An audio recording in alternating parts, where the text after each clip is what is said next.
ಅಸ್ಸಲಾಮು ಅಲೈಕುಂ ವರಹಮತುಲ್ಲಾಹಿ ವಬರಕತು. ಜೀವನದಲ್ಲಿ ಸುಖ ಏನೆಂದು ಅರಿಯದೆ ಅಲ್ಲಾಹನ ಕಡೆ ಯಾತ್ರೆಯಾದಳು ಸುರುಮಿ. ಯಾ ಅಲ್ಲಾಹ್, ಇನ್ನಾ ಲಿಲ್ಲಾಹಿ ವ ಇನ್ನಾ ಇಲೈಹಿ ರಾಜಿಊನ್.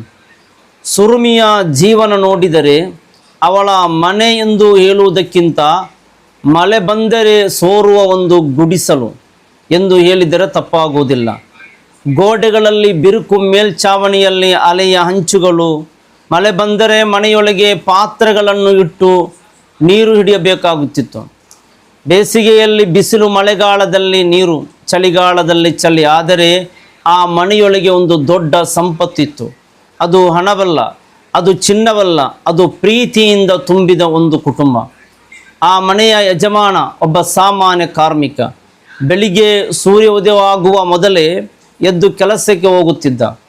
ಅವರ ಕೆಲಸ ಮರದ ಗಿರಣಿಯಲ್ಲಿ ದೊಡ್ಡ ದೊಡ್ಡ ಮರದ ದಿಮ್ಮಿಗಳನ್ನು ಯಂತ್ರದ ಮೂಲಕ ಕತ್ತರಿಸುವ ಕೆಲಸ. ದಿನವಿಡೀ ಮರದ ಧೂಳು, ಕೈಯಲ್ಲಿ ಗಾಯಗಳು, ಭುಜದ ಮೇಲೆ ಭಾರ, ಮುಖದಲ್ಲಿ ಆಯಾಸ. ಆದರೆ ಸಂಜೆ ಮನೆಗೆ ಬರುವಾಗ ಅವರ ಮುಖದಲ್ಲಿ ಒಂದು ನಗು ಮಾತ್ರ ಎಂದಿಗೂ ಕಡಿಮೆಯಾಗುತ್ತಿರಲಿಲ್ಲ. ಏಕೆ ಗೊತ್ತಾ? ಮನೆಯ ಬಾಗಿಲಲ್ಲಿ 3 ಪುಟ್ಟ ಮುಖಗಳು ಅವರಿಗಾಗಿ ಕಾಯುತ್ತಿದ್ದವು. ಅಪ್ಪ ಅಪ್ಪ ಬಂದರು ಎಂದು ಓಡಿ ಬಂದು ಅವರನ್ನು ಅಪ್ಪಿಕೊಳ್ಳುವ ಆ 3 ಹೆಣ್ಣು ಮಕ್ಕಳೇ ಅವರ ಇಡೀ ಜಗತ್ತು. ಮೊದಲ ಮಗಳು, ಎರಡನೇದು ಮಗಳು ಮತ್ತು 3ನೆಯ ಮಗಳು ಸುರುಮಿ. ಸುರುಮಿ ಮನೆಯ ಕಿರಿಯ ಮಗಳು. ಆದ್ದರಿಂದ ಎಲ್ಲರ ಮುದ್ದಿನ ಮಗಳು. ತಂದೆ ಕೆಲಸ ಮುಗಿಸಿ ಬಂದರೆ ಮೊದಲು ಓಡಿ ಹೋಗಿ ಅವರ ಚಪ್ಪಲಿಯನ್ನು ತೆಗೆದು ಇಡುವವಳು ಅವಳೇ. ತಾಯಿಗೆ ಅಡಿಗೆಯಲ್ಲಿ ಸಹಾಯ ಮಾಡುವವಳು ಅವಳೇ. ಅಕ್ಕಂದಿರ ಜೊತೆ ನಗುತ್ತಾ ಆಟವಾಡುವವಳು ಅವಳೇ. ಯಾರಾದರೂ ಮನೆಗೆ ಬಾಗಿಲಿಗೆ ಬಂದರೆ ಮೊದಲು ಓಡಿ ಹೋಗಿ ಒಳಗೆ ಬನ್ನಿ ಎಂದು ಹೇಳುವ ಸಂಸ್ಕಾರವು ಅವಳದ್ದೇ. ಬಡತನ ಅವರ ಮನೆಯಲ್ಲಿ ಇತ್ತು, ಆದರೆ ಕೆಟ್ಟ ಮೆಣಸು ಇರಲಿಲ್ಲ. ಒಂದು ದಿನ ಕೆಲಸ ಮುಗಿಸಿ ಮನೆಗೆ ಬಂದ ತಂದೆ ಜೇಬಿನಿಂದ 3 ಚಿಕ್ಕ ಸಿಹಿ ತಿಂಡಿಗಳನ್ನು ತೆಗೆದರು. 3 ಮಕ್ಕಳಿಗೆ ಒಂದೊಂದು ಕೊಟ್ಟರು.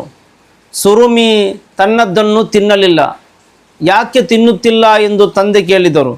ಸುರುಮಿ ನಕ್ಕು, ಅಪ್ಪ ನೀನು ತಿನ್ನು ಎಂದಳು. ತಂದೆಯ ಕಣ್ಣು ತುಂಬಿತ್ತು. ನನಗೆ ಬೇಡ ಕಣೆ, ನಿನ್ನದು ಇದು. ಇಲ್ಲ ಅಪ್ಪ, ನೀವು ದಿನವಿಡೀ ಕೆಲಸ ಮಾಡಿದ್ದೀರಲ್ಲ. ಅವಳ ಆ ಮಾತು ಕೇಳಿ ತಂದೆ ಅವಳನ್ನು ಎದೆಗೆ ಅಪ್ಪಿಕೊಂಡರು. ಅಲ್ಲಾಹುವೇ, ನನ್ನ ಮಗಳು ಯಾವಾಗಲೂ ಹೀಗೆ ನಗುತ್ತಿರಲಿ ಎಂದು ಮನಸ್ಸಿನಲ್ಲೇ ಪ್ರಾರ್ಥಿಸಿದರು. ಅವರಿಗೆ ಒಂದು ದೊಡ್ಡ ಆಸೆ ಇತ್ತು. ನನ್ನ 3 ಹೆಣ್ಣು ಮಕ್ಕಳಿಗೂ ಒಳ್ಳೆಯ ಮನೆ ಸಿಗಬೇಕು. ಅವರು ಯಾರ ಮನೆಯಲ್ಲೂ ಕಣ್ಣೀರು ಹಾಕಬಾರದು ಅಷ್ಟೇ. ಸ್ವಂತ ಮನೆ ಕಟ್ಟಬೇಕು ಎಂಬ ಆಸೆ ಇರಲಿಲ್ಲ. ಜಮೀನು ಕೊಳ್ಳಬೇಕು ಎಂಬ ಆಸೆ ಇರಲಿಲ್ಲ. ತಮ್ಮ ಮಕ್ಕಳ ಸಂತೋಷವೇ ಅವರ ಕನಸು. ಆದರೆ ಬಡವರ ಕನಸುಗಳಿಗೆ ವಿಧಿ ಯಾವಾಗಲೂ ಸುಲಭದ ದಾರಿಯನ್ನು ತೋರಿಸುವುದಿಲ್ಲ. ಒಂದು ದಿನ ಕೆಲಸ ಮಾಡುವಾಗ ದೊಡ್ಡ ಮರದ ದಿಮ್ಮಿ ಕೈ ಮೇಲೆ ಬಿದ್ದು ತಂದೆಗೆ ಭಾರಿ ಗಾಯವಾಯಿತು. ಕೆಲ ದಿನ ಕೆಲಸಕ್ಕೆ ಹೋಗಲು ಆಗಲಿಲ್ಲ. ಮನೆಯಲ್ಲಿದ್ದ ಸ್ವಲ್ಪ ಹಣವು ಮುಗಿದು ಹೋಯಿತು. ತಾಯಿ ತನ್ನ ಕಿವಿಯಲ್ಲಿದ್ದ ಸಣ್ಣ ಚಿನ್ನದ ಒಲೆಯನ್ನು ತೆಗೆದು ಮಾರಿಬಿಟ್ಟಳು. ಅದರಿಂದ ಬಂದ ಹಣದಲ್ಲಿ ಮನೆ ನಡೆಯಿತು. ಇದನ್ನೆಲ್ಲ ನೋಡುತ್ತಿದ್ದ ಸುರುಮಿ ಆ ದಿನ ಮೊದಲ ಬಾರಿ ತಾಯಿಯನ್ನು ಕೇಳಿದಳು, ಅಮ್ಮ, ನಮ್ಮ ಮನೆಯಲ್ಲಿ ಯಾವಾಗಲೂ ದುಃಖ ಯಾವಾಗ ಮುಗಿಯುತ್ತದೆ? ತಾಯಿ ನಗುವಂತೆ ನಟಿಸಿದಳು, ಆದರೆ ಒಳಗೊಳಗೆ ಅಳುತ್ತಿದ್ದಳು. ಮಗಳೇ, ಅಲ್ಲಾಹ್ ಯಾರನ್ನೂ ಸದಾಕಾಲ ಪರೀಕ್ಷಿಸುವುದಿಲ್ಲ ಎಂದಳು. ಆ ಮಾತು ನಿಜವಾಗಿ ಆಗುತ್ತದೆ ಎಂದು ಆ ತಾಯಿಗೂ ಗೊತ್ತಿರಲಿಲ್ಲ. ಕಾಲ ಕಳೆಯುತ್ತಾ ಹೋಯಿತು. 3 ಹೆಣ್ಣು ಮಕ್ಕಳು ದೊಡ್ಡವರಾದರು. ತಂದೆ ಸಾಲ ಮಾಡಿ ಇನ್ನಷ್ಟು ದುಡಿದು ಹೇಗೋ 2 ಹೆಣ್ಣು ಮಕ್ಕಳ ಮದುವೆಯನ್ನು ನೆರವೇರಿಸಿದರು. ಮದುವೆಯ ದಿನ ಎಲ್ಲರೂ ಸಂತೋಷವಾಗಿದ್ದರು. ಆದರೆ ಒಂದು ಮೂಲೆಯಲ್ಲಿ ನಿಂತು ತಂದೆ ಸುರುಮಿಯನ್ನು ನೋಡುತ್ತಿದ್ದರು.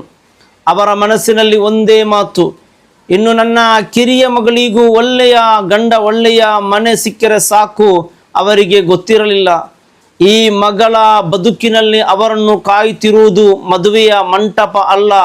ಒಬ್ಬ ತಂದೆಯ ಜೀವನದಲ್ಲಿ ಅತ್ಯಂತ ಕಷ್ಟದ ಕ್ಷಣ ಯಾವುದು ಗೊತ್ತೇ?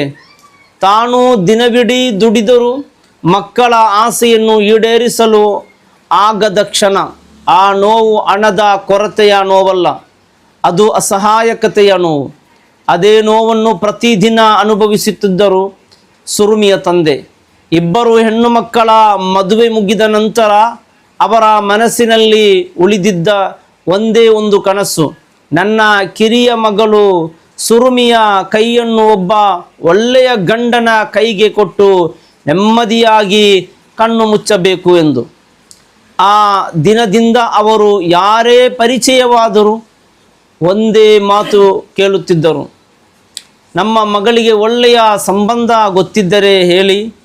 ಹಳ್ಳಿಯಿಂದ ಹಳ್ಳಿಗೆ, ಬಂಧುಗಳಿಂದ ಬಂಧುಗಳಿಗೆ, ಮಸೀದಿ ಹಿರಿಯರಿಂದ ಸ್ನೇಹಿತರಿಗೆ ಎಲ್ಲರನ್ನೂ ಕೇಳಿದರು. ಒಂದು ಸಂಬಂಧ ಬರುತ್ತಿತ್ತು. ಮನೆಗೆ ಬಂದು ಸುರುಮಿಯನ್ನು ನೋಡುತ್ತಿದ್ದರು. ಅವಳು ತಲೆ ತಗ್ಗಿಸಿಕೊಂಡು ಗೌರವದಿಂದ ಚಹಾ ಕೊಟ್ಟು ಒಳಗೆ ಹೋಗುತ್ತಿದ್ದಳು. ಪರರು ಎಲ್ಲರೂ ಅವಳ ಕುರಿತು ಮಾತು, ನಡತೆ, ಸಂಸ್ಕಾರ ಎಲ್ಲವನ್ನೂ ಹೊಗಳುತ್ತಿದ್ದರು. ಆದರೆ ಮನೆಗೆ ಹಿಂದಿರುಗಿದ ಮೇಲೆ ಒಂದೇ ಉತ್ತರ, ಹುಡುಗಿ ಒಳ್ಳೆಯವಳು, ಆದರೆ ಎತ್ತರ ಸ್ವಲ್ಪ ಕಡಿಮೆ ಅಷ್ಟೇ. ಒಂದು ವಾಕ್ಯ, ಆ ಒಂದು ವಾಕ್ಯವೇ ಒಂದು ಕುಟುಂಬದ ಕನಸನ್ನು ಮತ್ತೆ ಒಡೆದು ಹಾಕುತ್ತಿತ್ತು. ಮೊದಲ ಬಾರಿ ಹೀಗಾದಾಗ ತಂದೆ ಮುಂದಿನ ಸಂಬಂಧ ಒಳ್ಳೆಯದಾಗಿರಬಹುದು ಎಂದು ಸಮಾಧಾನ ಮಾಡಿಕೊಂಡಿದ್ದರು. ಎರಡನೇ ಬಾರಿ ಅಲ್ಲಾಹು ಇನ್ನೂ ಒಳ್ಳೆಯ ಹುಡುಗನನ್ನು ತರಬಹುದು ಎಂದುಕೊಂಡರು. ಮೂರನೇ ಬಾರಿಯೂ, ನಾಲ್ಕನೇ ಬಾರಿಯೂ, ಐದನೇ ಬಾರಿಯೂ ಎಣಿಕೆಯೇ ಮರೆತು ಹೋಯಿತು. ಪ್ರತಿ ಬಾರಿ ಅದೇ ಉತ್ತರ, ಎತ್ತರ ಕಡಿಮೆ. ಯಾರೂ ಅವಳ ಹೃದಯ ನೋಡಲಿಲ್ಲ, ಯಾರೂ ಅವಳ ಗುಣ ನೋಡಲಿಲ್ಲ, ಯಾರೂ ಅವಳ ಸಂಸ್ಕಾರ ನೋಡಲಿಲ್ಲ. ಒಂದು ಅಳತೆಯ ಪಟ್ಟಿಯಿಂದ ಅವಳ ಭವಿಷ್ಯವನ್ನು ತೀರ್ಮಾನಿಸಿ ಹೊರಟು ಹೋದರು. ಅನೇಕ ರಾತ್ರಿ ತಂದೆ ಮನೆಯ ಹೊರಗೆ ಒಬ್ಬರೇ ಕುಳಿತು ಅಳುತ್ತಿದ್ದರು. ಅವಳಿಗೆ ಕಾಣಿಸದಂತೆ ಅಳುತ್ತಿದ್ದೇನೆ ಎಂದು ಅವರು ಭಾವಿಸುತ್ತಿದ್ದರು. ಆದರೆ ಅವರ ಪ್ರತಿಯೊಂದು ಕಣ್ಣೀರಿನ ಹನಿ ಸುರುಮಿಗೆ ಕಾಣುತ್ತಿತ್ತು. ಒಂದು ರಾತ್ರಿ ಸುರುಮಿ ನಿಧಾನವಾಗಿ ತಂದೆಯ ಹತ್ತಿರ ಬಂದು ಕುಳಿತಳು. ಅಪ್ಪ. ತಂದೆ ತಕ್ಷಣ ಕಣ್ಣೀರನ್ನು ಒರೆಸಿಕೊಂಡರು. ಏನಮ್ಮ, ಇನ್ನೂ ಮಲಗಿಲ್ವಾ? ಸುರುಮಿ ಅವರ ಕೈ ಹಿಡಿದು ನಗುವಂತೆ ನಟಿಸಿದಳು. ಅಪ್ಪ, ನೀವು ಯಾಕೆ ಇಷ್ಟು ಚಿಂತೆ ಮಾಡ್ತೀರಾ? ನಿನ್ನ ಮದುವೆ ಅಪ್ಪ, ಮದುವೆಯ ಜೀವನ ಅಲ್ಲ. ತಂದೆ ಮೌನವಾಗಿದ್ದರು. ಅಲ್ಲಾಹು ನನಗಾಗಿ ಯಾರನ್ನಾದರೂ ಬರೆದಿದ್ದರೆ ಅವರು ಬಂದೇ ಬರುತ್ತಾರೆ, ಇಲ್ಲ ಅಂದರೆ ನಾನು ನಿಮ್ಮ ಜೊತೆಯಲ್ಲೇ ಇರುತ್ತೇನೆ. ಆ ಮಾತು ಕೇಳಿದ ತಂದೆಯ ಎದೆ ಇನ್ನಷ್ಟು ಭಾರವಾಯಿತು. ಎಲ್ಲ ಮಗಳೇ, ಪ್ರತಿ ಒಬ್ಬ ಹೆಣ್ಣು ಮಗುವಿಗೂ ಒಂದು ಮನೆ ಇರಬೇಕು. ಸುರುಮಿ ಅವರ ಭುಜದ ಮೇಲೆ ತಲೆಯಿಟ್ಟು ಹೇಳಿದಳು, ನನಗೆ ಮನೆ ಅಂದರೆ ನೀವು, ಅಮ್ಮ ನಮ್ಮ ಕುಟುಂಬ. ಆ ರಾತ್ರಿ ತಂದೆ ಇಡೀ ರಾತ್ರಿ ನಿದ್ದೆ ಮಾಡಲಿಲ್ಲ. ಬೆಳಿಗ್ಗೆ ಮತ್ತೆ ಕೆಲಸಕ್ಕೆ ಹೊರಟರು. ಮರದ ಗಿರಣಿಯಲ್ಲಿ ಯಂತ್ರದ ಶಬ್ದಕ್ಕಿಂತ ಅವರ ಮನಸ್ಸಿನ ನೋವೇ ದೊಡ್ಡದಾಗಿತ್ತು. ಅವರ ಜೊತೆ ಕೆಲಸ ಮಾಡುತ್ತಿದ್ದ ಒಬ್ಬ ಸ್ನೇಹಿತ ಕೇಳಿದ, ಏನಯ್ಯ, ಮುಖದಲ್ಲಿ ನಗು ಕಾಣಿಸುತ್ತಿಲ್ಲ? ತಂದೆ ಸಣ್ಣದಾಗಿ ನಕ್ಕರು.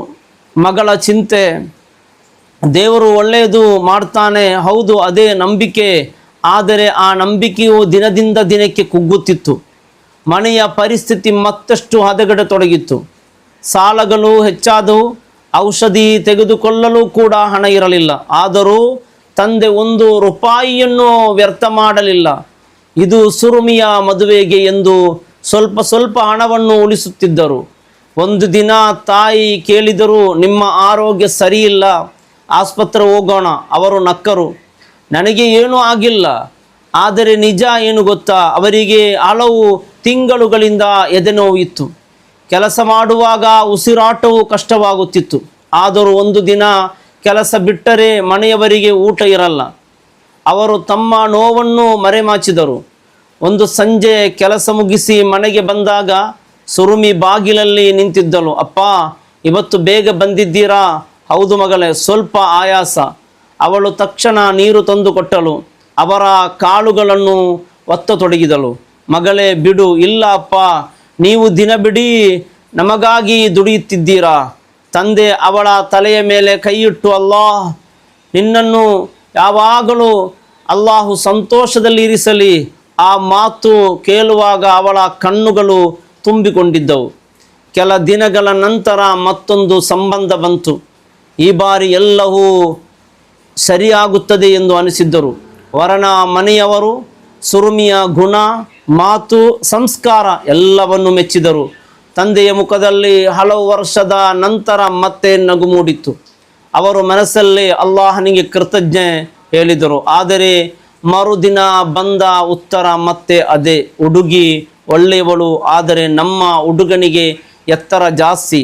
ಆ ದಿನ ತಂದೆ ಮೊದಲ ಬಾರಿಗೆ ಜನರ ಎದುರೇ ಅತ್ತರು. ಮನೆಗೆ ಬಂದು ಒಂದು ಮೂಲೆಯಲ್ಲಿ ಕುಳಿತರು. ಅವರ ಕೈಯಲ್ಲಿದ್ದ ಮದುವೆಯ ವಿವರಗಳಿದ್ದ ಕಾಗದ ನಿಧಾನವಾಗಿ ನೆಲಕ್ಕೆ ಜಾರಿತು. ಸುರುಮಿ ಆ ಕಾಗದ ಎತ್ತಿಕೊಂಡು ಏನು ಮಾತನಾಡಲಿಲ್ಲ. ತಂದೆಯ ಹತ್ತಿರ ಕುಳಿತುಕೊಂಡು ಅವರ ಕೈ ಹಿಡಿದಳು. ಅಪ್ಪ, ನೀವು ಸೋಲಬೇಡಿ. ತಂದೆ ಅವಳತ್ತ ನೋಡಿದರು. ನಾನು ಸೋತಿಲ್ಲ ಮಗಳೇ, ಹಾಗಾದರೆ ಯಾಕೆ ಅಳುತ್ತೀರಾ? ನಿನ್ನ ಕಣ್ಣಲ್ಲಿ ಸಂತೋಷ ನೋಡಬೇಕು ಅಂತ ಆಸೆ. ಅದಕ್ಕೆ ಸುರುಮಿ ನಗುವಂತೆ ನಟಿಸಿದಳು, ಆದರೆ ಅವಳ ಕಣ್ಣಂಚಿನಲ್ಲೂ ನೀರು ತುಂಬಿಕೊಂಡಿತ್ತು. ಆ ದಿನದಿಂದ ಅವಳು ಕನ್ನಡಿಯ ಮುಂದೆ ನಿಂತು ತನ್ನ ಎತ್ತರವನ್ನು ನೋಡಿಕೊಳ್ಳುವುದನ್ನೇ ಬಿಟ್ಟಳು. ಯಾರಾದರೂ ಮನೆಗೆ ಬಂದರೆ ಒಳಗೆ ಇರುತ್ತಿದ್ದಳು. ಮತ್ತೆ ಯಾರಾದರೂ ನೋಡಿ ಹೋಗಿ ಅಪ್ಪನಿಗೆ ನೋವು ಕೊಡಬಾರದು ಎಂಬ ಚಿಂತೆಯಿಂದ. ಅವಳ ಮನಸ್ಸಿನಲ್ಲಿದ್ದ ಭಯ ಅದು. ಒಬ್ಬ ತಂದೆ ಕನಸು ನಿಧಾನವಾಗಿ ಒಡೆಯುತ್ತಿತ್ತು. ಒಬ್ಬ ಮಗಳ ನಗು ನಿಧಾನವಾಗಿ ಮಾಯವಾಗುತ್ತಿತ್ತು. ಆದರೆ ವಿಧಿ ಇನ್ನೂ ತನ್ನ ಕ್ರೂರ ಆಟವನ್ನು ಆರಂಭಿಸಿರಲಿಲ್ಲ. ಒಬ್ಬ ತಂದೆ ತನ್ನ ಮಗಳು ಸುರುಮಿಯ ಮದುವೆಗಾಗಿ ಹಗಲಿರುಳು ಕಷ್ಟಪಟ್ಟರು. ಆದರೆ ಪ್ರತಿಯೊಂದು ಸಂಬಂಧವೂ ಒಂದೇ ಕಾರಣಕ್ಕೆ ಮುರಿದು ಹೋಗುತ್ತಿತ್ತು, ಹುಡುಗಿಯ ಎತ್ತರ ಕಡಿಮೆ. ಈ ಮಾತು ಪ್ರತಿ ಬಾರಿಯೂ ಅವರ ಹೃದಯವನ್ನು ತುಂಡು ತುಂಡಾಗಿ ಹೊಡೆಯುತ್ತಿತ್ತು. ಆದರೆ ಅವರು ಯಾರ ಮುಂದೆಯೂ ತಮ್ಮ ನೋವನ್ನು ಹೇಳಿಕೊಳ್ಳಲಿಲ್ಲ. ದಿನಗಳು ಕಳೆಯುತ್ತಾ ಹೋದವು. ಬೆಳಿಗ್ಗೆ ಎದ್ದು ಕೆಲಸಕ್ಕೆ ಹೋಗುವುದು, ಸಂಜೆ ಸುಸ್ತಾಗಿ ಮನೆಗೆ ಬರುವುದು, ರಾತ್ರಿ ಮಗಳ ಭವಿಷ್ಯದ ಬಗ್ಗೆ ಯೋಚಿಸುವುದು, ಇದೇ ಅವರ ಜೀವನವಾಗಿತ್ತು. ಕೆಲಸ ಮಾಡುತ್ತಿದ್ದ ಮರದ ಗಿರಣಿಯಲ್ಲಿ ಧೂಳು ತುಂಬಿದ ಗಾಳಿ, ದೊಡ್ಡ ದೊಡ್ಡ ಮರದ ದಿಮ್ಮಿಗಳನ್ನು ಎತ್ತುವುದು, ಯಂತ್ರಗಳ ಭಾರಿ ಸದ್ದು, ಅದರ ಮಧ್ಯೆ ಬೆವರು ಸುರಿಸುತ್ತಿದ್ದ ಒಬ್ಬ ತಂದೆ. ಅವರ ವಯಸ್ಸಿಗಿಂತ 10 ವರ್ಷ ಹೆಚ್ಚು ವಯಸ್ಸಾದವರಂತೆ ಅವರು ಕಾಣುತ್ತಿದ್ದರು. ಮುಖದಲ್ಲಿ ಸುಕ್ಕುಗಳು, ಕೈಗಳಲ್ಲಿ ಆಳವಾದ ಗಾಯಗಳು, ಉಸಿರಾಟದಲ್ಲಿ ಆಯಾಸ. ಆದರೂ ಒಂದು ದಿನ ಕೆಲಸ ತಪ್ಪಿಸಿರಲಿಲ್ಲ. ಯಾಕೆಂದರೆ ಅವರು ಮಲಗಿದರೆ ಕುಟುಂಬ ಹಸಿವಿನಿಂದ ಮಲಗಬೇಕಾಗುತ್ತಿತ್ತು. ಒಂದು ಸಂಜೆ ಮನೆಗೆ ಬಂದಾಗ ಅವರ ಮುಖದಲ್ಲಿ ವಿಚಿತ್ರ ಆಯಾಸ ಕಾಣಿಸುತ್ತಿತ್ತು. ತಾಯಿ ಕೇಳಿದರು, ಏನಾಯಿತು? ಆರೋಗ್ಯ ಸರಿಯಿಲ್ಲವೇ? ಏನೂ ಇಲ್ಲ, ಸ್ವಲ್ಪ ಎದೆ ಭಾರವಾಗುತ್ತಿದೆ, ನಾಳೆ ಆಸ್ಪತ್ರೆಗೆ ಹೋಗೋಣ. ಅವರು ನಕ್ಕರು. ಆಸ್ಪತ್ರೆಗೆ ಹೋಗುವಷ್ಟು ಹಣ ಇದ್ದರೆ ಮೊದಲು ಮನೆಯ ಸಾಲ ತೀರಿಸೋಣ. ಈ ಒಂದು ವಾಕ್ಯ ಬಡವರ ಬದುಕಿನ ಕಹಿ ಸತ್ಯ. ಹಣವಿರುವವರು ಸಣ್ಣ ನೋವಿಗೂ ವೈದ್ಯರ ಬಳಿ ಹೋಗುತ್ತಾರೆ. ಬಡವರು ನೋವಿನ ಜೊತೆಯೇ ಬದುಕುವುದನ್ನು ಕಲಿತು ಬಿಡುತ್ತಾರೆ. ಸುರುಮಿ ತಂದೆಯ ಮುಖವನ್ನು ಗಮನಿಸುತ್ತಿದ್ದಳು. ಅವರು ಮೊದಲಿನಂತೆ ನಗುತ್ತಿರಲಿಲ್ಲ. ಊಟವೂ ಸರಿಯಾಗಿ ಮಾಡುತ್ತಿರಲಿಲ್ಲ. ರಾತ್ರಿ ಕೆಮ್ಮು ಹೆಚ್ಚಾಗುತ್ತಿತ್ತು. ಒಮ್ಮೆ ಅವಳು ನಿಧಾನವಾಗಿ ಕೇಳಿದಳು, ಅಪ್ಪ, ನಾಳೆ ಕೆಲಸಕ್ಕೆ ಹೋಗಬೇಡಿ. ಯಾಕಮ್ಮ? ನನಗೆ ಭಯವಾಗುತ್ತಿದೆ. ತಂದೆ ಅವಳ ತಲೆಯ ಮೇಲೆ ಕೈಯಿಟ್ಟರು. ನಾನು ಕೆಲಸಕ್ಕೆ ಹೋಗದೆ ಇದ್ದರೆ ಮನೆಯ ಅಡಿಗೆ ಬೆಂಕಿ ಹೇಗೆ ಹೊತ್ತಿಕೊಳ್ಳುತ್ತದೆ ಮಗಳೇ ಎಂದು ಕೇಳಿದಳು. ಆ ಪ್ರಶ್ನೆಗೆ ಸುರುಮಿಯ ಬಳಿ ಉತ್ತರ ಇರಲಿಲ್ಲ. ಮುಂದಿನ ದಿನವೂ ಅವರು ಕೆಲಸಕ್ಕೆ ಹೋದರು. ಆ ದಿನ ಕೆಲಸದ ಮಧ್ಯೆ ಅವರಿಗೆ ತಲೆ ಸುತ್ತಿತ್ತು. ಸ್ನೇಹಿತರು ಕುಳಿತುಕೊಳ್ಳಲು ಹೇಳಿದರು. ಸ್ವಲ್ಪ ವಿಶ್ರಾಂತಿ ಮಾಡಿ ಆದರೆ ಅವರು ಮತ್ತೆ ಎದ್ದರು. ಇನ್ನು ಸ್ವಲ್ಪ ಕೆಲಸ ಮುಗಿಸಬೇಕು. ಅವರು ಕೆಲಸ ಮುಗಿಸಿ ಮನೆಗೆ ಬಂದರು. ಆ ರಾತ್ರಿ ಬಹಳ ದಿನಗಳ ನಂತರ ಇಡೀ ಕುಟುಂಬ ಒಟ್ಟಿಗೆ ಕೂತು ಊಟ ಮಾಡಿತ್ತು. ತಾಯಿ ಮಾಡಿದ ಸರಳ ಊಟ. ಅಕ್ಕಂದಿರು ಕೂಡ ಬಂದಿದ್ದರು. ಮನೆಯೊಳಗೆ ನಗು ಕೇಳಿಸುತ್ತಿತ್ತು. ತಂದೆ ಪ್ರತಿಯೊಬ್ಬರ ಮುಖವನ್ನು ಗಮನದಿಂದ ನೋಡುತ್ತಿದ್ದರು. ಸುರುಮಿ ಗಮನಿಸುತ್ತಿದ್ದಳು, ಅಪ್ಪ ಯಾಕೆ ಹೀಗೆ ನೋಡುತ್ತಿದ್ದಾರೆ? ಅವರು ನಿಧಾನವಾಗಿ ಹೇಳಿದರು, ಏನಿಲ್ಲ, ನಿಮ್ಮೆಲ್ಲನ್ನು ನೋಡಿದರೆ ಮನಸ್ಸಿಗೆ ನೆಮ್ಮದಿ ಆಗುತ್ತದೆ. ಯಾರಿಗೂ ಗೊತ್ತಿರಲಿಲ್ಲ ಅದು ಅವರ ಕುಟುಂಬದ ಜೊತೆಗಿನ ಕೊನೆಯ ನೆಮ್ಮದಿಯ ರಾತ್ರಿಯೆಂದು. ರಾತ್ರಿ ಎಲ್ಲರೂ ಮಲಗಿದರು. ಬೆಳಿಗ್ಗೆ ಎಂದಿನಂತೆ ಸುರುಮಿ ಎದ್ದಳು. ಅಪ್ಪನಿಗೆ ಚಹಾ ಮಾಡಬೇಕು ಎಂದು ಅವರ ಕೋಣೆಯ ಬಾಗಿಲು ತಟ್ಟಿದಳು. ಅಪ್ಪ, ಯಾವ ಉತ್ತರವೂ ಇಲ್ಲ. ಮತ್ತೊಮ್ಮೆ ಕೇಳಿದರು, ಅಪ್ಪ. ಮತ್ತೆಯೂ ಮೌನ. ಅವಳು ಬಾಗಿಲು ತೆರೆದು ಒಳಗೆ ಹೋದಳು. ತಂದೆ ಮಲಗಿದ ಹಾಗೆ ಇದ್ದರು. ಅಪ್ಪ, ಎದ್ದೇಳಿ ಎಂದು ಅವರ ಕೈ ಹಿಡಿದಳು. ಆ ಕೈ ತಂಪಾಗಿತ್ತು. ಸುರುಮಿ ನಡುಗು ಬಿಟ್ಟಳು.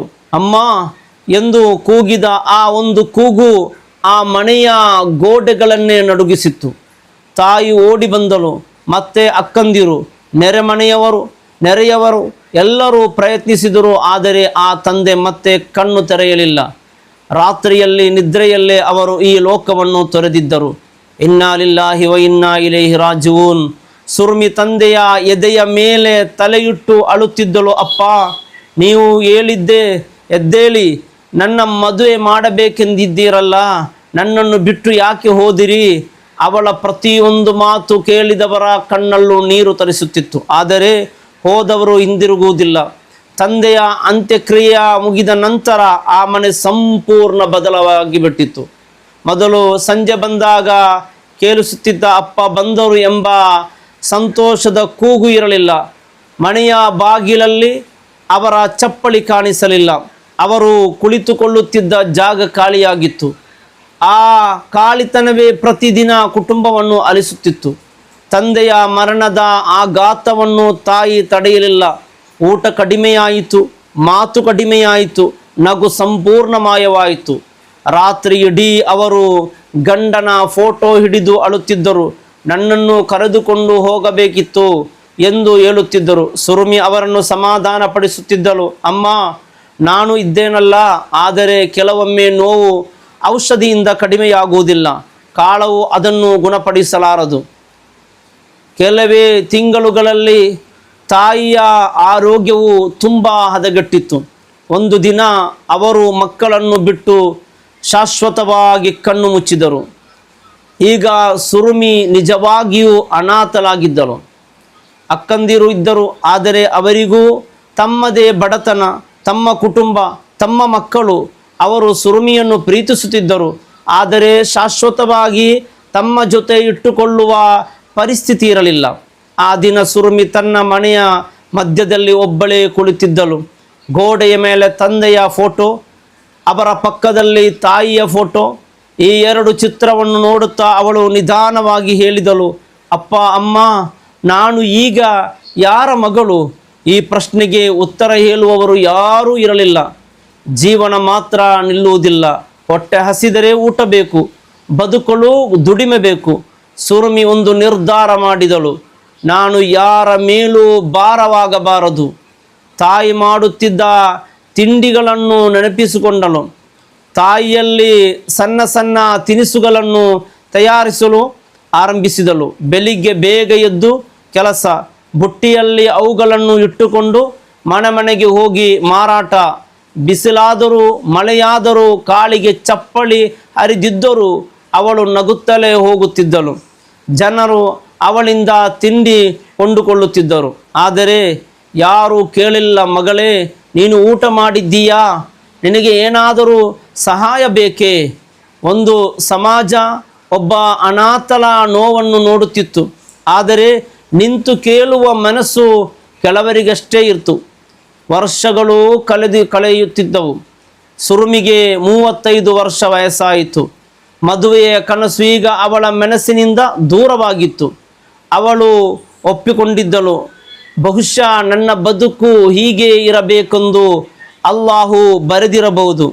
ಆದರೆ ಅವಳಿಗೂ ಗೊತ್ತಿರಲಿಲ್ಲ, ಅವಳ ಬದುಕಿನಲ್ಲಿ ಇನ್ನೊಂದು ಪರೀಕ್ಷೆ ಆರಂಭವಾಗಲು ಕೇವಲ ಒಂದು ಸಣ್ಣ ಘಟನೆ ಸಾಕಾಗುತ್ತಿತ್ತು. ಒಂದು ಬೆಳಿಗ್ಗೆ ತಿಂಡಿಯ ಬುಟ್ಟಿ ಸಿದ್ಧಪಡಿಸುತ್ತಿದ್ದಾಗ ಹಠಾತ್ತನೆ ಅವಳು ತನ್ನ ಕೆನ್ನೆಯನ್ನು ಹಿಡಿದುಕೊಂಡಳು. ಅಯ್ಯೋ, ಒಂದು ಸಣ್ಣ ಹಳ್ಳಿನ ನೋವು ಅಷ್ಟೇ. ಆ ನೋವು ಕೆಲವೇ ತಿಂಗಳುಗಳಲ್ಲಿ ಅವಳ ಇಡೀ ಬದುಕನ್ನು ಕಸಿದುಕೊಳ್ಳುತ್ತದೆ ಎಂದು ಆ ಪಾಪದ ಹುಡುಗಿಗೆ ಆಗ ಇನ್ನೂ ತಿಳಿದಿರಲಿಲ್ಲ. ಒಬ್ಬ ತಂದೆ ತನ್ನ ಕೊನೆಯ ಉಸಿರಿನವರೆಗೂ ಮಗಳ ಭವಿಷ್ಯಕ್ಕಾಗಿ ದುಡಿದ. ಒಬ್ಬ ತಾಯಿ ದುಃಖದಲ್ಲೇ ಕರಗಿದಳು ಮತ್ತು ಸುರುಮಿ ಎಂಬ ಬಡ ಹುಡುಗಿ ಅನಾಥಲಾಗಿ ತನ್ನ ಜೀವನದ ಭಾರವನ್ನು ತಾನೇ ಹೊತ್ತು ಬದುಕಲು ಆರಂಭಿಸಿದಳು. ಆದರೆ ವಿಧಿಯ ಪರೀಕ್ಷೆ ಇನ್ನೂ ಮುಗಿದಿರಲಿಲ್ಲ, ಅದು ಈಗಷ್ಟೇ ಆರಂಭವಾಗುತ್ತಿತ್ತು. ಒಂದು ಬೆಳಿಗ್ಗೆ ಸುರುಮಿ ಎಂದಿನಂತೆ ಬೇಗ ಎದ್ದಳು, ಅಕ್ಕಿ ಹಿಟ್ಟನ್ನು ಕಲಸಿದಳು, ಸಣ್ಣ ಸಣ್ಣ ತಿಂಡಿಗಳನ್ನು ತಯಾರಿಸಿದಳು, ಬುಟ್ಟಿಯಲ್ಲಿ ಅಚ್ಚುಕಟ್ಟಾಗಿ ಜೋಡಿಸಿದಳು. ಅಷ್ಟರಲ್ಲಿ ಬಲಗಡೆಯಲ್ಲಿ ಹಲ್ಲಿನಲ್ಲಿ ಒಂದು ಸಣ್ಣ ನೋವು ಕಾಣಿಸಿತ್ತು. ಬಹುಶಃ ನಿನ್ನೆ ಯಾವುದೋ ಗಟ್ಟಿಯಾದದ್ದು ಕಚ್ಚಿರಬೇಕು ಎಂದುಕೊಂಡು ಅವಳು ಅದನ್ನು ಲೆಕ್ಕಿಸಲೇ ಇಲ್ಲ. ನೀರು ಕುಡಿದಳು. ಸ್ವಲ್ಪ ಹೊತ್ತಿಗೆ ನೋವು ಕಡಿಮೆಯಾಯಿತು. ತನ್ನ ಕೆಲಸಕ್ಕೆ ಹೊರಟಳು. ಆ ದಿನ ಮನೆಗೆ ಹೋಗಿ ತಿಂಡಿ ಮಾರುತ್ತಿದ್ದಾಗ ಮತ್ತೆ ಅದೇ ನೋವು, ಈ ಬಾರಿ ಸ್ವಲ್ಪ ಜಾಸ್ತಿ. ಅವಳು ಕೆನ್ನೆಯನ್ನು ಹಿಡಿದುಕೊಂಡು ರಸ್ತೆಯ ಬದಿಯಲ್ಲಿ ಕ್ಷಣಕಾಲ ನಿಂತಳು. ಒಬ್ಬ ಮಹಿಳೆ ಕೇಳಿದಳು, ಏನಾಯಿತು ಸುರುಮಿ? ಏನಿಲ್ಲ ಅಕ್ಕ, ಸ್ವಲ್ಪ ಹಲ್ಲು ನೋವು. ಔಷಧಿ ಅಂಗಡಿಗೆ ಹೋಗಿ ಒಂದು ನೋವು ನಿವಾರಕ ಮಾತ್ರೆ ತಿನ್ನು, ಸರಿ ಆಗುತ್ತೆ. ಈ ಸಲಹೆ ನಮ್ಮಲ್ಲಿ ಎಷ್ಟೋ ಜನ ಕೊಡುತ್ತಾರೆ. ಅದೇ ಸಲಹೆಯನ್ನು ಸುರುಮಿಯು ನಂಬಿದಳು. ಅವಳು ಹತ್ತಿರದ ಔಷಧಿ ಅಂಗಡಿಗೆ ಹೋದಳು. ಅಣ್ಣ, ಹಲ್ಲು ತುಂಬ ನೋವಾಗುತ್ತಿದೆ. ಅಂಗಡಿಯವನು ಒಂದು ನೋವು ನಿವಾರಕ ಮಾತ್ರೆ ಕೊಟ್ಟನು. ಇದನ್ನು ತಿನ್ನು, ನೀವು ನೋವು ಕಡಿಮೆ ಆಗುತ್ತದೆ. ಅವಳು ಮಾತ್ರೆ ತೆಗೆದುಕೊಂಡಳು. ಸ್ವಲ್ಪ ಸಮಯದಲ್ಲೇ ನೋವು ನಿಜವಾಗಿಯೂ ಕಡಿಮೆಯಾಯಿತು. ಅವಳು ಸಂತೋಷಪಟ್ಟಳು. ಅಷ್ಟೇನು ದೊಡ್ಡ ವಿಷಯ ಅಲ್ಲ ಎಂದುಕೊಂಡಳು. ಆದರೆ ಇಲ್ಲಿಯೇ ಒಂದು ದೊಡ್ಡ ತಪ್ಪು ನಡೆಯುತ್ತಿತ್ತು. ಮಾತ್ರೆ ನೋವನ್ನು ಮಾತ್ರ ಕಡಿಮೆ ಮಾಡಿತ್ತು, ಆದರೆ ನೋವಿಗೆ ಕಾರಣವಾಗಿದ್ದ ಸಮಸ್ಯೆ ಹಾಗೆಯೇ ಉಳಿದಿತ್ತು. ಇದನ್ನು ಸುರುಮಿಗೆ ಯಾರೂ ಹೇಳಲಿಲ್ಲ. ಕೆಲ ದಿನಗಳು ಎಲ್ಲವೂ ಸರಿಯಾಗಿತ್ತು. ನಂತರ ಮತ್ತೆ ಅದೇ ಹಲ್ಲು ನೋವು. ಈ ಸಲ ಅವಳು ನೇರವಾಗಿ ಔಷಧಿ ಅಂಗಡಿಗೆ ಹೋದಳು. ಮತ್ತೆ ಅದೇ ಮಾತ್ರೆ, ಮತ್ತೆ ಅದೇ ನೋವು ಕಡಿಮೆ, ಮತ್ತೆ ಅದೇ ಕೆಲಸ. ಹೀಗೆ ದಿನಗಳು ವಾರಗಳಾದವು, ವಾರಗಳು ತಿಂಗಳುಗಳಾದವು. ಹಲ್ಲಿನ ಒಳಗೆ ಸೋಂಕು ನಿಧಾನವಾಗಿ ಹೆಚ್ಚಾಗುತ್ತಿತ್ತು. ಆದರೆ ಸುರುಮಿಗೆ ಗೊತ್ತಾಗುತ್ತಿರಲಿಲ್ಲ, ಏಕೆಂದರೆ ಪ್ರತಿ ಬಾರಿ ಮಾತ್ರ ನೋವನ್ನು ಮರೆಮಾಚುತ್ತಿತ್ತು. ಒಂದು ದಿನ ಅವಳು ತಿಂಡಿಯ ಬುಟ್ಟಿಯನ್ನು ಹೊತ್ತು ಹೋಗುತ್ತಿದ್ದಾಗ ತಲೆನೋವು ಶುರುವಾಯಿತು. ಬಹುಶಃ ಬಿಸಿಲಿನಿಂದ ಇರಬಹುದು ಎಂದುಕೊಂಡಳು. ಮತ್ತೆ ಅದೇ ಮಾತ್ರೆ, ತಲೆನೋವು ಕಡಿಮೆಯಾಯಿತು. ಒಂದು ವೃದ್ಧ ಅಜ್ಜಿ ಅವಳನ್ನು ನೋಡಿ ಹೇಳಿದರು, ಮಗಳೇ, ಮುಖ ತುಂಬ ಬಾಡಿದೆ. ಸುರುಮಿ ನಗುತ್ತಾ ಹೇಳಿದಳು, ಏನಿಲ್ಲ ಅಜ್ಜಿ, ಸ್ವಲ್ಪ ಆಯಾಸ. ಆದರೆ ಅದು ಆಯಾಸವಲ್ಲ, ಅದು ಅವಳ ದೇಹದೊಳಗೆ ನಡೆಯುತ್ತಿದ್ದ ಅಪಾಯಕಾರಿ ಬದಲಾವಣೆಯ ಮೊದಲ ಸೂಚನೆ. ತಿಂಗಳುಗಳು ಕಳೆದವು. ಸುರುಮಿಯ ಮುಖ ಮೊದಲಿನಂತೆ ಹೊಳೆಯುತ್ತಿರಲಿಲ್ಲ. ತೂಕ ಕಡಿಮೆಯಾಗತೊಡಗಿದವು. ಊಟಕ್ಕೂ ಆಸಕ್ತಿ ಇರಲಿಲ್ಲ. ಆದರೂ ಕೆಲಸ ಮಾತ್ರ ನಿಲ್ಲಿಸಲಿಲ್ಲ. ಇಂದು ಕೆಲಸಕ್ಕೆ ಹೋಗದೇ ಇದ್ದರೆ ನಾಳೆ ಊಟ ಏನು? ಇದು ಅವಳ ಚಿಂತೆಯಾಗಿತ್ತು. ಒಮ್ಮೆ ಅಕ್ಕ ಅವಳನ್ನು ನೋಡಲು ಬಂದಳು. ಸುರುಮಿ, ನಿನ್ನ ಮುಖ ಏಕೆ ಹೀಗಾಗಿದೆ? ಏನಿಲ್ಲ ಅಕ್ಕ, ನೀನು ತುಂಬ ಸೊರಗಿದ್ದೀಯಾ? ಕೆಲಸದ ಆಯಾಸ ಅಕ್ಕ ಹೇಳಿದಳು. ಒಮ್ಮೆ ಆಸ್ಪತ್ರೆಗೆ ಹೋಗೋಣ. ಸುರುಮಿ ತಕ್ಷಣ ನಿರಾಕರಿಸಿದಳು. ಬೇಡಕ್ಕ, ಯಾಕೆ? ಹಣ ಖರ್ಚಾಗುತ್ತದೆ. ಅದಕ್ಕೆ ಏನು, ನಿನ್ನ ಮನೆಯಲ್ಲೂ ಖರ್ಚು ಇದೆ, ಮಕ್ಕಳಿದ್ದಾರೆ, ನನಗಾಗಿ ಹಣ ವ್ಯರ್ಥ ಮಾಡಬೇಡ.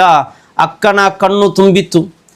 ಇಂತಹ ತಂಗಿಯನ್ನು ಅಲ್ಲಾಹು ಯಾಕೆ ಇಷ್ಟು ಪರೀಕ್ಷಿಸುತ್ತಿದ್ದಾನೆ ಎಂದು ಅವಳಿಗೆ ಅರ್ಥವಾಗುತ್ತಿರಲಿಲ್ಲ.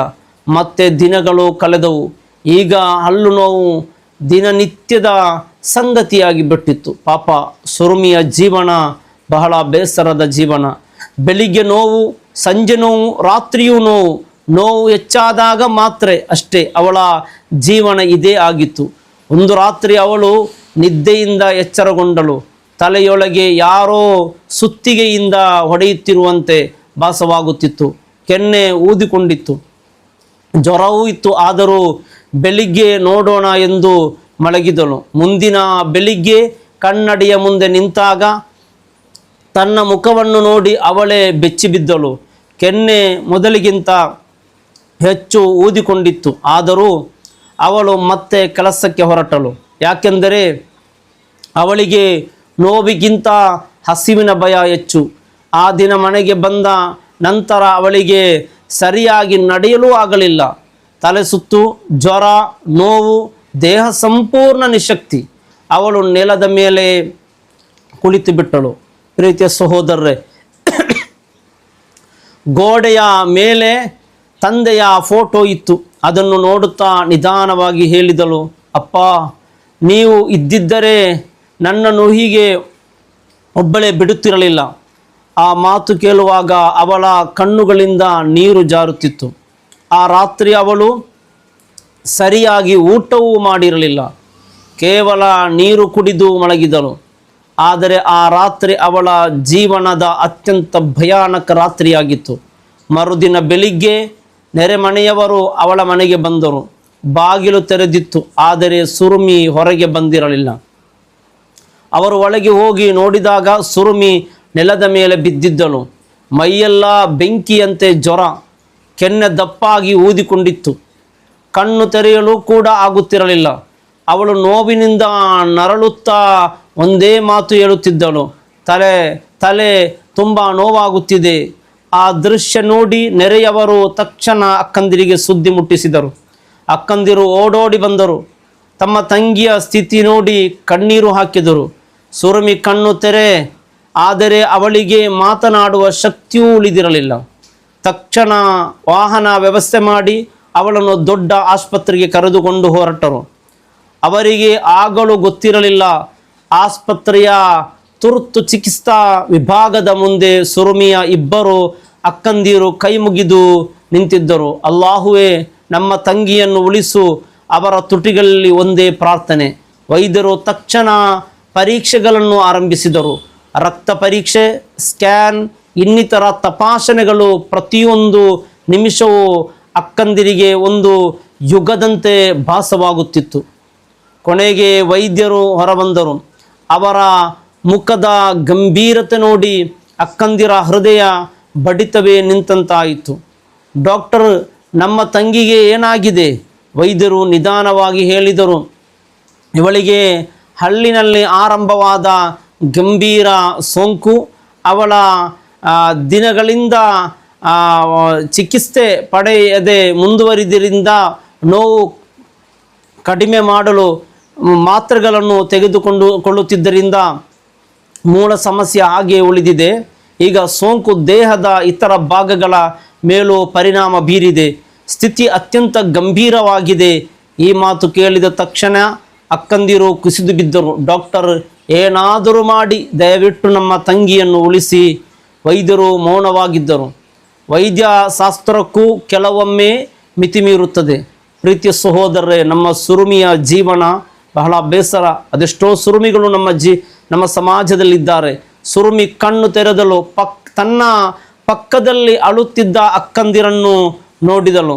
ಅವಳು ದುರ್ಬಲ ಧ್ವನಿಯಲ್ಲಿ ಕೇಳಿದಳು, ಅಕ್ಕ, ನಾನು ಮನೆಗೆ ಬರುತ್ತೇನೆಯಾ? ಈ ಪ್ರಶ್ನೆಗೆ ಉತ್ತರಿಸುವ ಧೈರ್ಯ ಯಾರಿಗೂ ಇರಲಿಲ್ಲ. ಅಕ್ಕ ಅವಳ ಕೈ ಹಿಡಿದು ಅಳುತ್ತಾ ಹೇಳಿದಳು, ಖಂಡಿತ ಬರುತ್ತೀಯಮ್ಮ. ಈ ಮಾತು ಕೇಳುವಾಗ ಅವಳ ಹೃದಯ ಮಾತ್ರ ಸತ್ಯವನ್ನು ತಿಳಿದಿತ್ತು. ಮುಂದಿನ ಕೆಲವು ದಿನಗಳು ಸುರುಮಿ ಆಸ್ಪತ್ರೆಯ ಹಾಸಿಗೆಯ ಮೇಲೆಯೇ ಕಳೆದಳು. ಅವಳ ದೇಹ ದಿನದಿಂದ ದಿನಕ್ಕೆ ದುರ್ಬಲವಾಗುತ್ತಿತ್ತು. ಆದರೆ ಮುಖದಲ್ಲಿದ್ದ ಆ ಸಣ್ಣ ನಗು ಮಾತ್ರ ಮಾಯವಾಗಿರಲಿಲ್ಲ. ಒಮ್ಮೆ ಅವಳು ಅಕ್ಕನನ್ನು ಕರೆದು ಹೇಳಿದಳು, ನಾನು ಇಲ್ಲದಿದ್ದರೂ ನೀನು ಅಳಬೇಡ. ನಿನ್ನ ಮಕ್ಕಳನ್ನು ಚೆನ್ನಾಗಿ ಓದಿಸು. ಅವರು ಯಾರ ಮುಂದೆಯೂ ಕೈ ಚಾಚುವ ಪರಿಸ್ಥಿತಿ ಬರಬಾರದು. ಅಕ್ಕ ಜೋರಾಗಿ ಅಳತೊಡಗಿದಳು. ಹೀಗೆ ಮಾತನಾಡಬೇಡ. ಆ ರಾತ್ರಿ ಸುರುಮಿ ಆಸ್ಪತ್ರೆಯ ಕಿಟಕಿಯಿಂದ ಆಕಾಶವನ್ನು ನೋಡುತ್ತಿದ್ದಳು. ಅವಳಿಗೆ ತಂದೆಯ ನೆನಪು, ತಾಯಿಯ ನೆನಪು, ಬಾಲ್ಯದ ನೆನಪು, ಮನೆಯ ಮುಂಭಾಗದಲ್ಲಿ ಅಪ್ಪನಿಗಾಗಿ ಕಾಯುತ್ತಿದ್ದ ದಿನಗಳು, ತಾಯಿ ಮಾಡುತ್ತಿದ್ದ ಊಟ, ಅಕ್ಕಂದಿರ ಜೊತೆಗಿನ ನಗು. ಒಂದು ಕ್ಷಣ ಅವಳ ಕಣ್ಣಿನಿಂದ ಮೌನವಾಗಿ 2 ಹನಿ ನೀರು ಜಾರಿತು. ಅವಳು ನಿಧಾನವಾಗಿ ಹೇಳಿದಳು, ಅಪ್ಪ, ಅಮ್ಮ, ನಾನು ಬರುತ್ತಿದ್ದೇನೆ. ಕೆಲವೇ ಗಂಟೆಗಳ ನಂತರ ವೈದ್ಯರು ಹೊರಬಂದರು. ಅಕ್ಕಂದಿರ ಕಡೆ ನೋಡಿದರು. ಆ ವೈದ್ಯರ ಮುಖವನ್ನು ನೋಡಿ ಆ ಅಕ್ಕಂದಿರ ಮುಖವೇ ಭಯಗೊಂಡಿತ್ತು. ಏನೂ ಮಾತನಾಡಲಿಲ್ಲ. ಅವರ ಮೌನವೇ ಎಲ್ಲವನ್ನೂ ಹೇಳಿಬಿಟ್ಟಿತ್ತು. ಸುರುಮಿ ಈ ಲೋಕದ ಎಲ್ಲ ನೋವುಗಳನ್ನು ಬಿಟ್ಟು ಶಾಂತವಾಗಿ ಹೊರಟಿದಳು. ಮನೆಗೆ ಬಂದಿದ್ದು ಒಂದು ಕಾಲದಲ್ಲಿ ತಿಂಡಿಯ ಬುಟ್ಟಿ ಹೊತ್ತು ನಗುತ್ತಾ ನಡೆಯುತ್ತಿದ್ದ ಸುರುಮಿ ಅಲ್ಲ, ಮೌನವಾಗಿ ಮಲಗಿದ್ದ ಅವಳ ಪಾರ್ಥಿವ ಶರೀರ. ಒಮ್ಮೆ ಅವಳನ್ನು ಎತ್ತರ ಕಡಿಮೆ ಎಂದು ತಿರಸ್ಕರಿಸಿದ ಜನರು ಈಗ ಅವಳನ್ನು ನೋಡಿ ಕಣ್ಣೀರು ಹಾಕುತ್ತಿದ್ದರು. ಆದರೆ ಅವಳು ಆ ಕಣ್ಣೀರನ್ನು ನೋಡುವುದಕ್ಕೆ ಇರಲಿಲ್ಲ. ತಂದೆಯ ಕನಸು ಅಪೂರ್ಣವಾಯಿತು. ತಾಯಿಯ ಮಮತೆ ಮಧ್ಯದಲ್ಲೇ ನಿಂತಿತ್ತು. ಅಕ್ಕಂದಿರ ಆಸರೆ, ಅಸಹಾಯಕತೆ ಮತ್ತು ಸುರುಮಿಯ ಜೀವನ ಕಷ್ಟಗಳ ನಡುವೆಯೇ ಮುಳುಗಿ ಹೋಯಿತು. ಕೊನೆಯ ಸಂದೇಶ ಬಂಧುಗಳೇ, ಈ ಕಥೆಯಿಂದ ನಾವು 3 ವಿಷಯಗಳನ್ನು ಕಲಿಯಬೇಕು. ಮೊದಲನೇದಾಗಿ, ಆರೋಗ್ಯದ ಸಣ್ಣ ಸಮಸ್ಯೆಯನ್ನು ನಿರ್ಲಕ್ಷಿಸಬೇಡಿ. ನೋವು ಮತ್ತೆ ಮತ್ತೆ ಬರುತ್ತಿದ್ದರೆ ಸ್ವಯಂ ಔಷಧಿ ತೆಗೆದುಕೊಳ್ಳುವುದಕ್ಕಿಂತ ವೈದ್ಯರನ್ನು ಸಂಪರ್ಕಿಸಿ. ಪ್ರೀತಿಯ ಸಹೋದರರೇ, ಬಹಳ ಬೇಸರ ಆಗ್ತಾ ಇದೆ ಸುರುಮಿಯ ಈ ನಿಜವಾದ ಘಟನೆ. ನಾವು ಗಮನಿಸಬೇಕಾದ 2ನೇ ಪಾಠ, ನಮ್ಮ ಸುತ್ತಮುತ್ತ ಇರುವ ಬಡವರು, ಅನಾಥರು, ಒಂಟಿಯಾಗಿ ಬದುಕುತ್ತಿರುವವರು ಕೇವಲ ಸಹಾನುಭೂತಿಯಲ್ಲ, ಸಹಾಯಕ್ಕೂ ಅರ್ಹರು. ಒಂದು ಸಣ್ಣ ನೆರವು ಕೆಲವೊಮ್ಮೆ ಒಂದು ಜೀವನವೇ ಬದಲಾಯಿಸಬಹುದು. 3ನೇದು, ಒಬ್ಬ ಮನುಷ್ಯನ ಮೌಲ್ಯವನ್ನು ಅವರ ರೂಪ, ಎತ್ತರ ಅಥವಾ ಹಣದಿಂದ ಅಳೆಯಬೇಡಿ. ಅವನ ಹೃದಯ, ಗುಣ ಮತ್ತು ಮಾನವೀಯತೆಯೇ ಅವನ ನಿಜವಾದ ಎತ್ತರ. ಈ ಕತೆ ನಿಮ್ಮ ಮನಸ್ಸನ್ನು ಮುಟ್ಟಿದರೆ ಇದನ್ನು ನಿಮ್ಮ ಕುಟುಂಬದವರಿಗೂ ಸ್ನೇಹಿತರಿಗೂ ಹಂಚಿಕೊಳ್ಳಿ. ಒಬ್ಬರಾದರೂ ತಮ್ಮ ಆರೋಗ್ಯವನ್ನು ನಿರ್ಲಕ್ಷಿಸದೆ ಚಿಕಿತ್ಸೆ ಪಡೆಯಲು ಅಥವಾ ಒಬ್ಬ ಅಗತ್ಯವಿರುವ ವ್ಯಕ್ತಿಗೆ ಸಹಾಯ ಮಾಡಲು ಈ ಕತೆ ಕಾರಣವಾದರೆ ಸುರುಮಿಯ ಬದುಕು ಸಮಾಜಕ್ಕೆ ಒಂದು ಮೌನ ಪಾಠವಾಗಿ ಉಳಿಯುತ್ತದೆ. ಅಲ್ಲಾಹು ಜನ್ನಾತುಲ್ ಫಿರ್ದೌಸ್ ನೀಡಿ ಅನುಗ್ರಹಿಸಲಿ. ಅಸ್ಸಲಾಮು ಅಲೈಕುಂ ವರಹಮತುಲ್ಲಾಹಿ ವಬರಕಾತು.